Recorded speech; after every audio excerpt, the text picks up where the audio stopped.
Servus, Männer. Today I want to talk about a very serious issue, and maybe you have heard about it, but there are once again many isolated incidents all over Germany, also in Austria. And of course, this is not only limited to Germany, this is a very general topic throughout the European or Western world. These isolated incidents that do not at all happen at a constant rate are, of course, the collateral damage that ensues when various irregular travelers from the far Orient share their rich and vibrant culture with us here in Europe. Well, I do not want to talk about any single incident because, well, if I started doing that, I wouldn't talk about anything else anymore. It happens so often these days, and the patterns are surprisingly similar.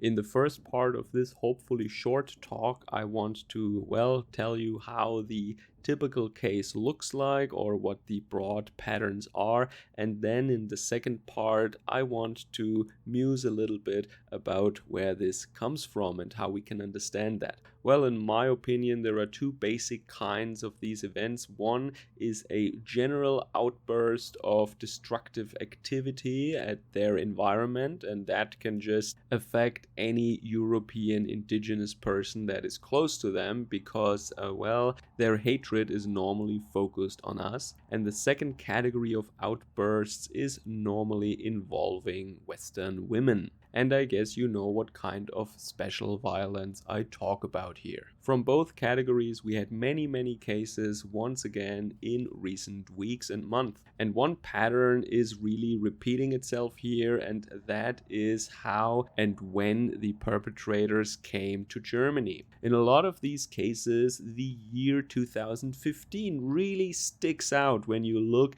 at the, well, travel history of these special individuals. And this is, of course, something that people on the right and independent voices have been warning about at the time and even before and after that. All the time we're warning about that, but nobody wants to listen. And now in all of these cases, you can see, oh, whoa, they came to Germany in 2015. What a coincidence. I wonder how they came in here. They, of course, are special gifts of Angela Merkel to Europe and Germany. And although it is not headline big news anymore, it is really alarming, and there are a lot of cases here. But you really have to scour the local news section of larger newspapers or just smaller regional newspapers to even read about these incidents, where the media constantly claims now that there is no general public interest in these cases, so it's not newsworthy. What we also can clearly see once again is the absolute deafening silence of all our politicians,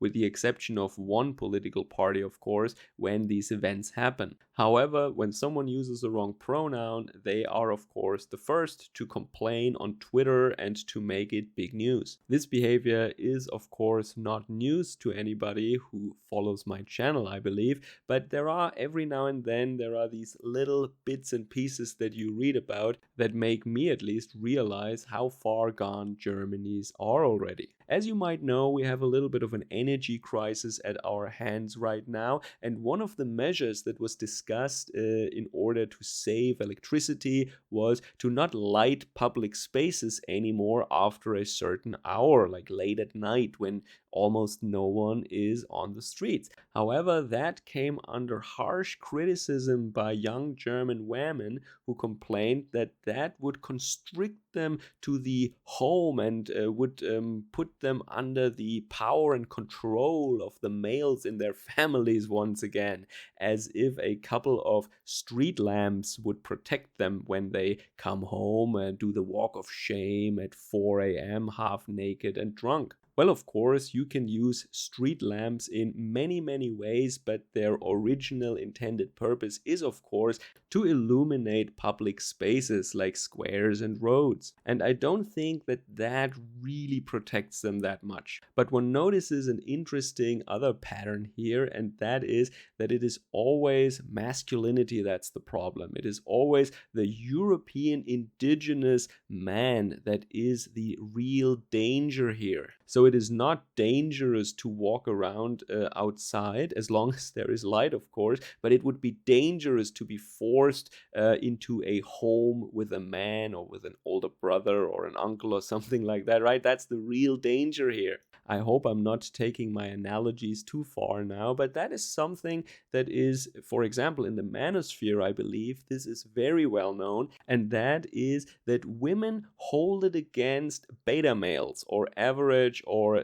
considered lower quality men, that they are not treated right or correctly, or that they weren't treated nicely by, and now the interesting part comes, by the top 10% of men. But the top 10% of men, of course, almost never get to hear these complaints, or they never suffer from it. The aggression is not turned toward the top 10%, no, it is turned toward the average man, or just the lower 90%, I would say. They get to hear all these complaints, and all this anger and frustration is aimed at them, when they almost never, lately at least, get the chance to treat a woman badly, because they don't have any dates, they don't have any girlfriends, and they're not married. So it is an interesting pattern that the wrongdoing that a woman experienced from a man that is perceived as worthy in their eyes is blamed on the lower class, or men with lower desirability. So, and this pattern really is reproduced here very well, I believe.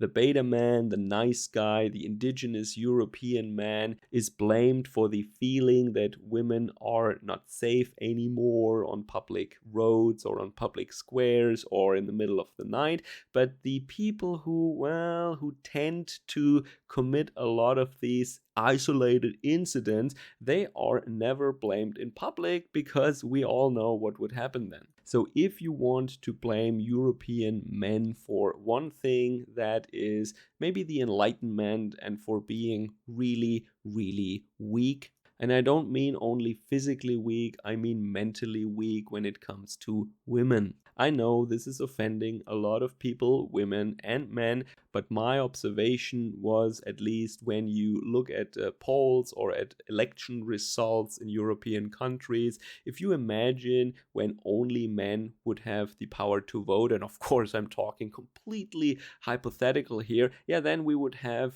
different governments, we would have different policies. And another thing that is not really anecdotal, but it's another little observation, like if you look at these clubs that are facilitating the irregular travel activity with destination Germany, you will see on their websites, and you can do that maybe, that it is 2 or 3 beta males, and then it is 10 middle-aged white women and 1 token exotic. These clubs, by the way, are funded by the United Nations and sometimes state governments or the federal government, or by other clubs and NGOs that are eventually somehow over 5 corners, once again funded by the German taxpayer in the end, of course. But if you look at the people who are working there, part-time or full-time, it's overwhelmingly women, and they were also the ones who were helping a lot in 2015 and afterwards. And if you want to deny these facts, well,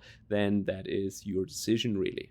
But to tell you the truth, I have become rather black-pilled about options or possible solutions here. I don't think there is any way out that doesn't involve a lot of suffering and a lot of hardship, because the way our culture, and especially when I look at our youth, like Generation Z, I don't really see them turning anything around. It only gets progressively, no pun intended, worse in Europe, in my opinion at least. Yeah, so let me give a little example to you. I visited the very place where one of the larger incidents from the last years took place, in the picturesque city of Würzburg in northern Bavaria. I was at the exact corner, and I went into the store even where this rampage took its beginning. I looked around, I filmed, and I could see nothing.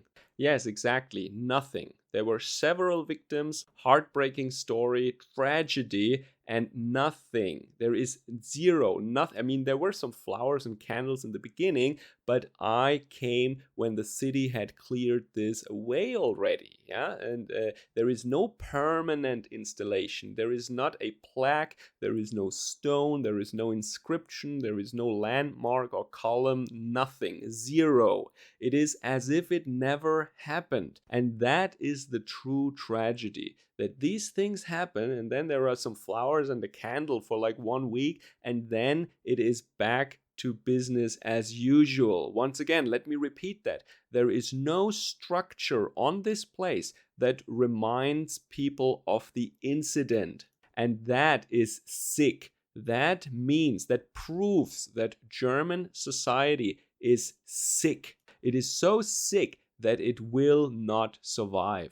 So some people speculate, of course, that this mental weakness of Europeans might end when the industry and the economy collapses and we will have harsh and cold winters again. But, I don't know what happens in the future, and I'm rather skeptical about all these dreams and ideas. Maybe if you want to look at it from a very general point of view, you could say that these Enlightenment ideas like liberté, égalité, fraternité, which funnily enough means liberty, equality, and then fraternity. So they should be brotherly, not sisterly or humanly, no, brotherly. But we all know that this is not how it was interpreted later or is interpreted today. But I think, this is kind of a self-correcting problem. And the more that these values are held up and promoted publicly, less equal, less free, and let's face it, less brotherly people are or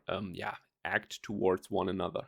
And what is more important, even with respect to that being a self-correcting problem, the more extreme and the more progressive this stuff is enacted on the population or throughout society, the lower the strength, the virility, and the sustainability of a society becomes. The birth rates plummet, immigration goes up, and people become just lost in very strange ideas that have nothing to do with reality anymore, and ultimately a society cannot go on like this. And as I said, there are many possible scenarios for the future, but as I said already, I cannot predict that, and I don't think that I at the moment see a preference or a increased likelihood for any of these scenarios. One is, of course, as I said already, that extreme hardship and economic collapse will bring the situation around, which is of course also not great. Who likes economic collapse and extreme hardship? And the other option is, of course, that in a couple of decades, Europe will just look like